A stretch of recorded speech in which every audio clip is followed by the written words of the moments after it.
In what might be the most visually striking and alluring live set Kanye's presented in probably years, the Donda 2 experience was chock full of artful screen grabs and vignettes that tell a larger story, one that only Ye could tell with such bravado and assurance. The image of his childhood home bursting into flames with the dark water gives everything a godly aura to it as he parades the scenery with a revolving cadence of guest verses and artist interactivity to keep everyone as entertained as they are in pure awe. The iconography of these helmeted bikers circling Ye in almost gothic cultist fashion as Ye raps about his security needing security, and you honestly start to believe him a little bit. I've never seen an artist bring all the elements of what makes performance and involved experience together with such unfettered intent, with an artistic stronghold on not only how the concert will look, but how it'll be experienced by the viewers at home,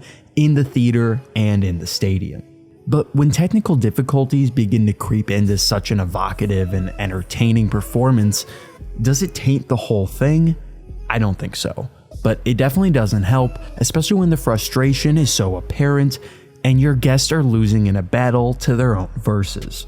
Hi, I'm John Cotter, aka Media Mayhem, and I want to talk about the Donda 2 experience today. Starting off with an intoxicating heartbeat that almost reminded me of the Siri animation, it set the scene for something exciting, and we got it. Now, I get why he wanted to burn down the remodel of his childhood home. The fiery embers started off strong, and we get to soak in it as the shallow layer of darkened waters makes the stage appear a whole lot bigger than it actually is. It really does send the message home that this is more than just a live performance. It's almost theatrical in its ability to transfix the audience beyond the medium of live entertainment. There's just so much visual and auditory stimulus here that it becomes something grander and more evocative when the sum of its parts come together. After the intro, I noticed a subtle change in color palette as well, from shadowy blacks and saturated reds and oranges to a smokier blue and green feel that honestly felt very Michael Mann and Miami Vice-esque, which, was thematically fitting. And that's until we started getting the symphonic horns on security as the flashing lights begin to rhythmically align with the music and the gothic tones really start to set in. And I haven't felt this kind of vibe from Kanye since the Yeezus performances almost a decade ago. Things are going incredibly well as this fashion show / live performance / theatrical art piece continues to surprise me with everything from its iconography to the presentation of it. And we're looking at everything from the illuminating blue moon eclipsing as Ye dances underneath, scenes of him praying as shots of the cross atop the burnt house drive home the themes of religion, repentance, and high-class swagger. Jack Harlow steps out, the Migos do, and per usual, everyone is giving their best possible version of a verse that they can, simply because they're working with the GOAT. The Sunday service comes out, serenades Ye, and then something starts to happen. Kanye looks confused, like something is definitely off. He's hopscotching around his verse a bit, but nothing to drag me too much out of this already incredibly involved experience. And then, almost fittingly, the sound started to really turn hellish when Marilyn Manson himself entered the scene. The begrudged feature that sours the latter songs of Donda 2 already sounds out of place on Jail Part 2, but it's a whole nother story when his vocal stems are quite literally out of sync with the rest of the track. This was bad. Kanye chucked his mic in frustration, and I can truly feel this frustration, on his face as issues outside of his control begin to impede on his stadium-sized art piece.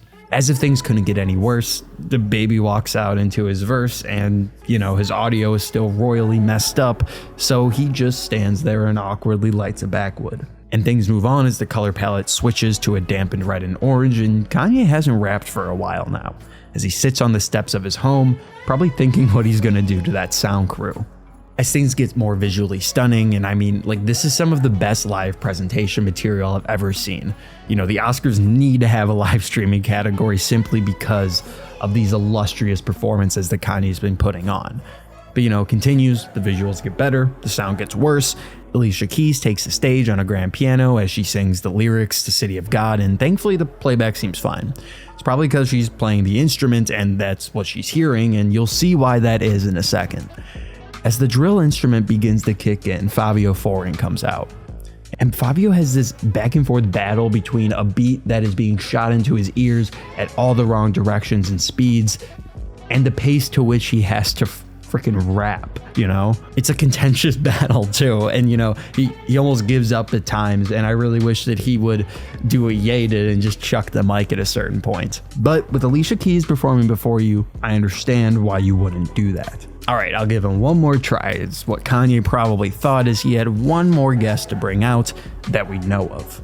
Off the Grid starts playing. Fabio continues his battle before Playboi Carti comes out, and look, if you're a seasoned Carti veteran like myself, you know there's a high chance he might just scream and belt something similar to his lyrics on stage for a few minutes.